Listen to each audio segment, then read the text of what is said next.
ক'ৰ পৰা আহিছে ভণ্টি সিজুগুণা পুৰা গৰমৰ মাজত খোজকাঢ়ি আহি আছে আৰু দাদাসকলে এতিয়া আহি আছে দাদা আহি পালা ছাতাবাৰী গাঁৱৰ পৰা আহিছে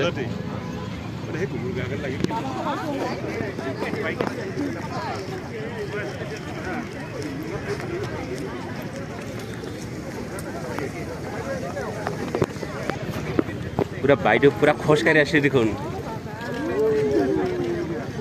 আহি থাকক মামা আহি পালি না মামা বাইদা শুনি পারা পুরা কাই ফির চেংটা গেট পিমে ঢাঙ্কাইছে বেচং বাইদু রঙা পুরা চেক খাই দা ঢাংবা ফেগে এখানে ঢাঙা লাগিয়া ইয়া সাবসন বন্ধু সকল ইয়ার রোদর মাজত টনটনা বহি আছে ইহতে রোদর মাজত কোনে চেয়ারত নবহে না ইয়া ফার্স্ট চেয়ারত কোনে নবহে না রোদ পুরি আছে মানুহ আহি আছে এতিয়াহে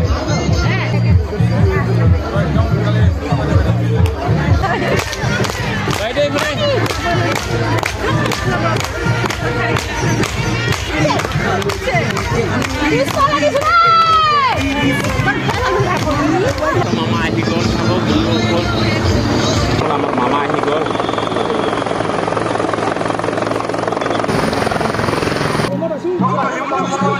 আমাক দেখাব দিলে অলপ মামা মামা আপনি মামা দেখা না পাও মামা মামা মামা মামা মামা এই আমার भारत माता की भारत जनता पार्टी केंद्र राज्य कमिटी বিভিন্ন প্রকার কর্মকর্তাসকল রামা হাজর রহমান কমিটির বিভিন্ন পর্যায়ে থাকা কর্মকর্তাসকল আর এই 20টা সদস্যের প্রায় উপস্থিত হব পৰা দুইটা ফেব্ৰুৱাৰী আমৰা গঠন কৰাৰ পৰে 3টা পৰে এনতে কৰ্মকৰ্তাসকল বিধায়কসকল পৰিবেশ উন্নয়নে এৰ কেতিয়াও সম্ভৱ নহয় কারণ কংগ্রেস মানে হত্যা কংগ্রেস মানে হিংসা কংগ্রেস মানে লুণ্ঠন কংগ্রেস মানে জাতীয় জনগোষ্ঠীর মধ্যে সংঘাত এই কংগ্রেস দলক আমি কেতিয়াও রাজনৈতিক অঞ্চলত 2025-ৰ 2 এপ্ৰিলৰ নিৰ্বাচন এই নিৰ্বাচন আমি কেতিয়াও তেওঁলোকক আমি ভোট নিদিওঁ আমি কেৱল ভোট দিম টেলিভিছন আৰু পুৰুম ফুলৰ সুবিধাই টেলিভিছন আৰু পুৰুম ফুলৰ যদি ভোট দিম আমি আৰু কংগ্ৰেছক আমি শিকাই দিম তেওঁলোকে কৰি ফুলৰ প্ৰতিদান ভুগিব লাগিব আহি থকা 25টা বছৰলৈকে ৰাজনৈতিক অৱস্থানশীল এলেকাৰ পৰা আমি কংগ্ৰেছক বিদায় দিম কংগ্ৰেছক আমি বিদায় দিম কংগ্ৰেছক আমি প্ৰশ্ৰয় নিদিওঁ তাৰ কাৰণে ৰাইজ মই আহ্বান জনাইছোঁ গোৱালপাৰা 20টা সমষ্টিৰ জয়ৰাম গোচৰ কচিৰিটি মানে আনকণ্টেষ্টেড আমি জিকিছোঁ প্ৰধানমন্ত্ৰী সমষ্টিৰ আমি পুৰুম ফুলৰ ভোট দিম ভৈৰৱ কছাৰী ডাঙৰীয়া আগিয়া সমষ্টিৰ আমি ভোট দিম সুচিত্ৰা নামৰ পুৰুম ফুলৰ ছবি আৰু বাকী 17টা সমষ্টিৰ আমি 30 বছৰৰ ছবি ভোট দিম মই ৰাইজক মই আহ্বান জনাইছোঁ ভোট দিম নে নালাগে ভোট দিম নে নালাগে ভোট দিম কাক ভোট দিম কাক ভোট দিম আমি এনডিএৰ পাৰ্টি ভোট দিম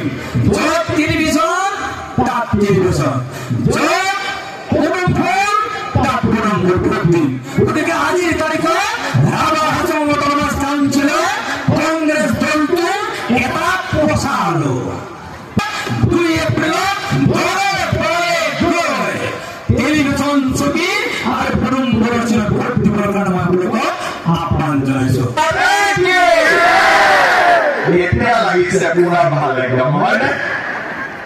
আমাৰ আজিৰ সভাত উপস্থিত ভাৰতীয় জনতা পাৰ্টিৰ সভাপতি দৰং ওদালগুৰি লোকসভা সমষ্টিৰ সাংসদ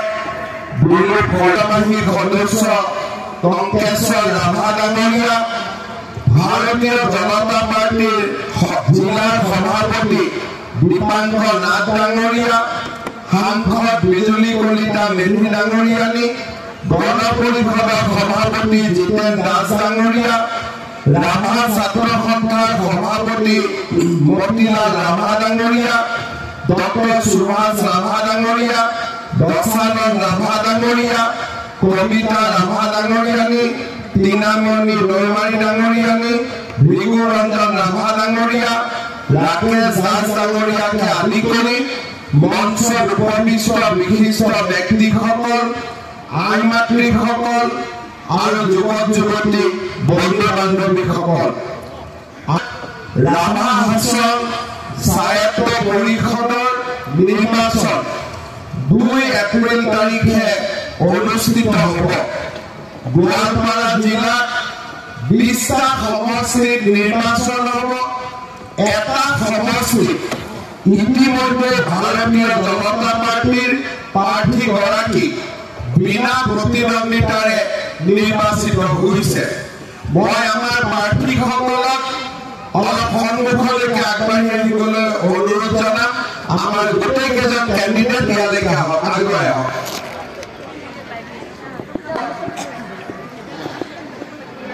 এখন খুলি দিয়ক, মঞ্চলৈকে উঠি আহক, এইফালে উঠি আহক। জিকিব নে এইবিলাক? গোটেইকেইজন জিকিব? ঠিক আছে, কোনে বেছি হাত চাপৰি পাই মই চাওঁ এতিয়া, হ'ব? টংকেশ্বৰ ৰাভা জিকিব নে? জিকিব। আমাৰ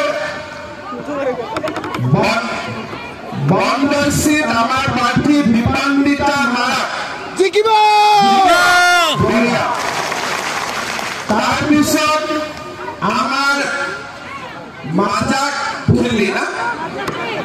মাজাক খিল্লিত আমাৰ প্ৰাৰ্থী প্ৰমোদ কলিতা জিকিব। আমাৰ শালপাৰাত আমাৰ প্ৰাৰ্থী অলকা ৰাভা বাইদেউ জিকিব। জিকিব নে বাইদেউ? ঠিক আছে। তাৰপিছত আমাৰ হাবৰাঘাটত আমাৰ প্ৰাৰ্থী প্ৰতাপ ৰাভা,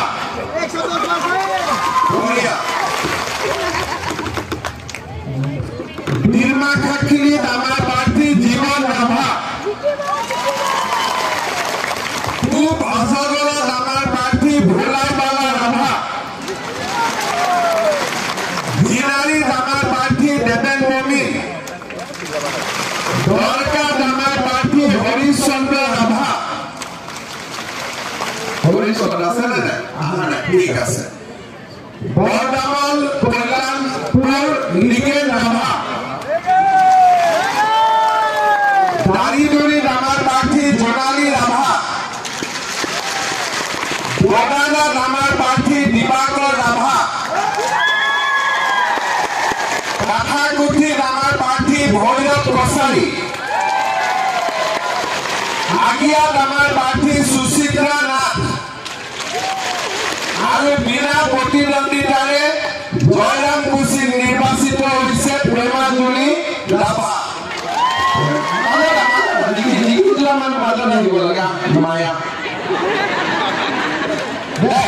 জিকি গৈছে তো ভাল কৰি হাত চাপৰি মাৰ। টিভি ওলাই থাকো, টিভি দেখাও নে নাই? ভাইটিসকলে দেখাও নে নাই?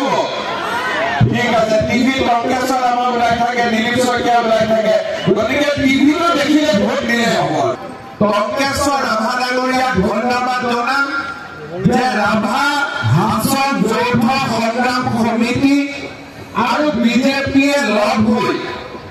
এইবাৰ ৰাভা হাছঙত প্ৰতিটো জাতি জনগোষ্ঠীকে টিকেট দিছে, ইলেকশ্যন উঠিবৰ বাবে সুবিধা দিছে। আমাৰ সাধাৰণ মানুহেও পাইছে, পইচাজী মানুহেও পাইছে, গাৰুৱেও টিকট পাইছে, বড়ো সমাজেও টিকট পাইছে, ৰাভা সমাজেও টিকট পাইছে, আমাৰ বঙালী ভাষী লোকেও টিকট পাইছে। এইবাৰ ৰাভা হাছঙত সকলো লোকে একগোট হৈ ৰাভা হাছঙত আগুৱাই লৈ যোৱাৰ বাবে সংকল্পবদ্ধ হৈছে। মই তাৰ বাবে ৰাভা হাছঙত আৰু আমাৰ কমিটিক ধন্যবাদ আৰু কৃতজ্ঞতা জনাইছোঁ যোৱা কেইদিনমান আগতে মই ৰাভা অঞ্চল স্বায়ত্তশাসিত পৰিষদৰ কাৰ্যালয়লৈ আহিছিলোঁ ৰজা পৰশুৰামৰ সুন্দৰ প্ৰতিমূৰ্তি এটাও 3 জানুৱাৰী তাৰিখে ৰাভা অঞ্চলত আমি শুভ উদ্বোধন কৰিছিলোঁ সিদিনাখন মই ৰাভা জাতিৰ সকলো নেতৃবৃন্দক একেলগে লগ পাইছিলোঁ আৰু মই অনুৰোধ কৰিছিলোঁ যে আমি সকলো যদি লগ হৈ থাকোঁ সকলো যাতে একেলগে থাকোঁ তেতিয়াহ'লে আমাক শত্ৰুৱে কেতিয়াও পৰাজিত কৰিব নোৱাৰিব আজি মই অত্যন্ত আনন্দিত যে টংকেশ্বৰ ৰাভা ডাঙৰীয়াৰ নেতৃত্বত আজি সকলো জাতি জনগোষ্ঠী একত্ৰিত হৈ ৰাভা হাছন স্বায়ত্তশাসিত পৰিষদত নিৰ্বাচনত অৱতীৰ্ণ হৈছে মোৰ বিশ্বাস এইবাৰৰ নিৰ্বাচনত 100ৰ ভিতৰত 99 নহয় আপোনালোকে 100 নম্বৰ দি বিজেপি আৰু ৰাভা হাছন যৌথ সংগ্ৰাম সমিতিক পৰীক্ষাত পাছ কৰাব লাগিব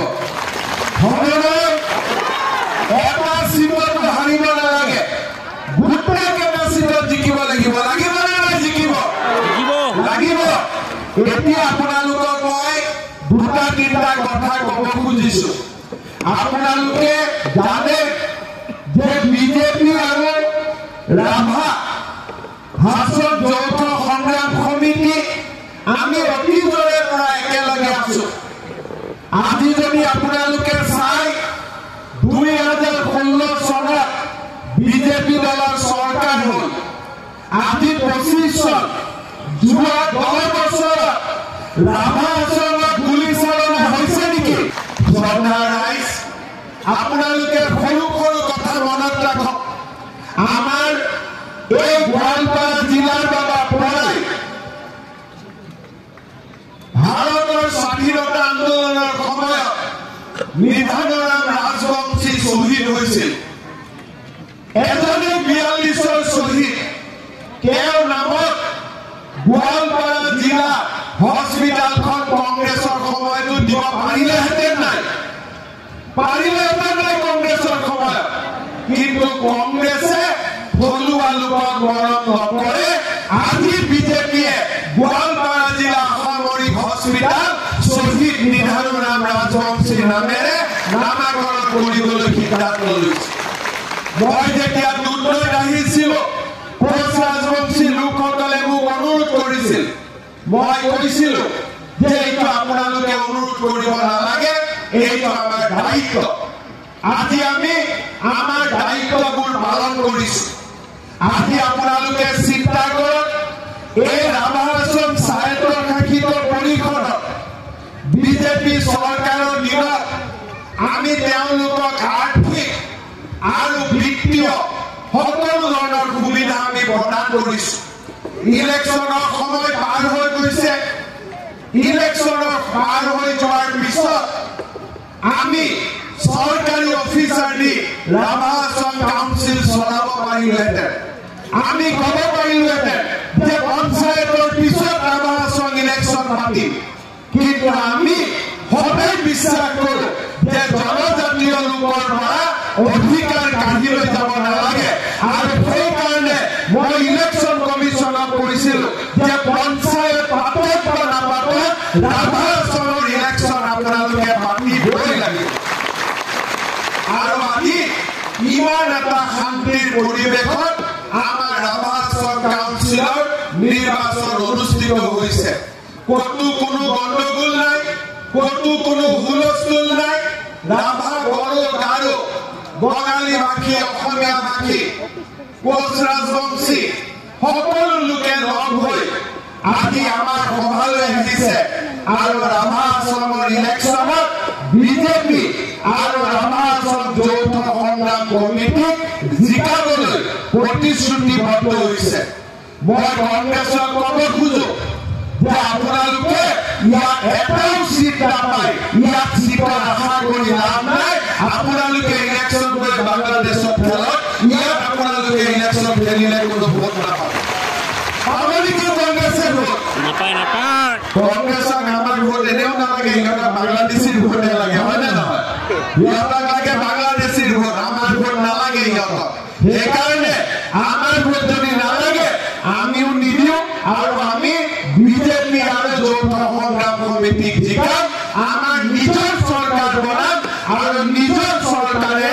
আমি অসমৰ উন্নয়নৰ বাবে ৰাভা অসমৰ উন্নয়নৰ বাবে আমি একেলগে লগ হৈ কাম কৰিম চৰকাৰ আজিৰ বাইদেউসকলে পুৰা ৰ'দৰ মাজত থাকিব নোৱাৰে আৰু পুৰা চাইনাত আহি গ'ল না ৰ'দত থাকিব নোৱাৰে আৰু নেকি চাইনাত বহি গ'ল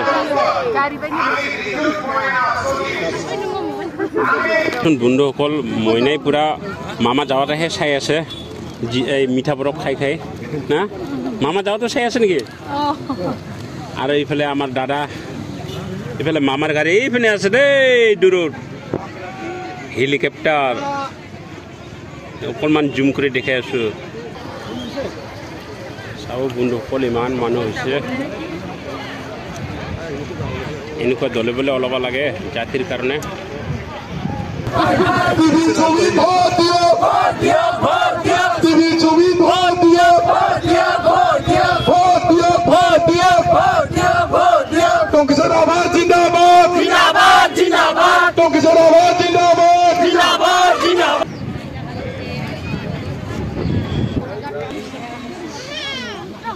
চাব বহুত মানুহ আহি আছে আৰু গাড়ী আহি আছে সব ভিআইপি গাড়ী